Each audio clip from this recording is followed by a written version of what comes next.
Assalamualaikum warahmatullahi wabarakatuh. Saya Aufa Jaki Aslam dari kelas 12 IPS 2. Di sini saya akan menjelaskan tentang latar belakang Palestina dan Israel. Latar belakang konflik Palestina-Israel adalah masing-masing pihak ingin mendirikan negara di tanah yang sama. Alasan Palestina dan Israel perang adalah masing-masing ingin mendapatkan dan menguasai wilayah yang sama. Yang diperebutkan Palestina dan Israel adalah wilayah geografis yang terletak di antara Laut Mediterania dan Sungai Jordan. Tetapi wilayah ini diberi label Israel di peta saat ini. Terdapat kota Yerusalem yang dianggap suci bagi orang Arab Palestina maupun orang Yahudi. Proses penyelesaian konflik yang telah berlangsung puluhan tahun ini menimbulkan konflik-konflik lain yang tumpang tindih. Seperti hubungan Palestina dan Israel yang selalu bermusuhan padahal berdampingan. Israel melakukan pendudukan militer yang membuat warga Palestina menderita dan kelompok-kelompok militan Palestina meneror warga Israel. Konflik-konflik itu diperburuk sejarah panjang dan penuh kekerasan di antara kedua bangsa tersebut. Masing-masing memiliki pembenaran sendiri tentang apa dan mengapa konflik terjadi selama lebih dari 70 tahun. Sehingga kenyataannya perdamaian antara Palestina dan Israel sangat sulit terjadi. Proses perdamaian telah berlangsung selama beberapa dekade. Tetapi sejak kesepakatan Oslo 1993 dan 1995 belum ada rapat perdamaian antara Palestina dan Israel.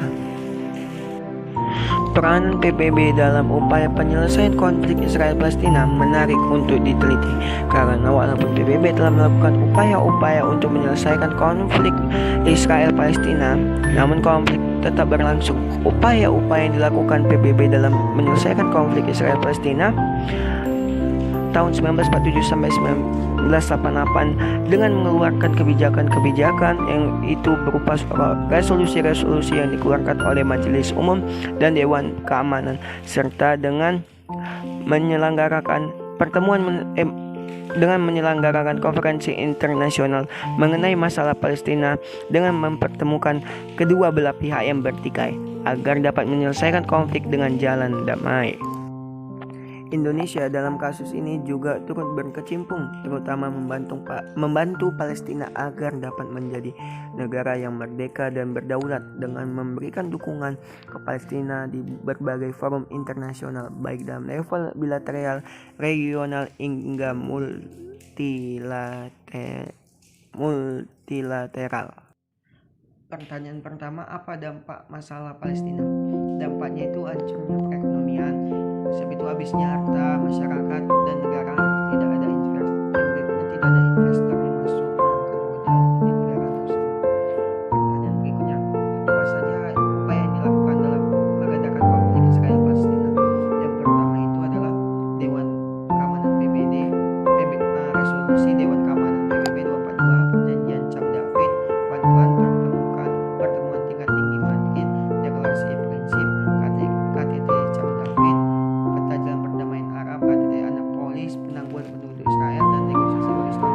Pertanyaan ketiga, peran Indonesia dalam hubungan internasional. Kasus ini, Indonesia turut berkecimpung, terutama membantu Palestina agar dapat menjadi negara yang merdeka dan berdaulat dengan memberikan dukungan ke Palestina di berbagai forum internasional, baik dalam level bilateral, regional, hingga multilateral. Apa yang melatar belakangi munculnya perselisihan antara Israel dan Palestina?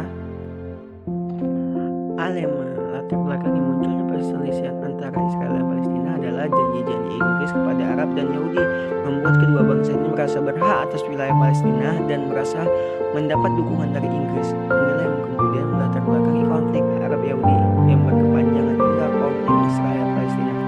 Pertanyaan kelima, mengapa PBB tidak mampu menyelesaikan peperangan Israel dan Palestina? Usaha-usaha yang dilakukan dalam penyelesaian konflik antara Israel dengan Palestina ternyata tidak efektif. Usaha yang dilakukan oleh PBB, hal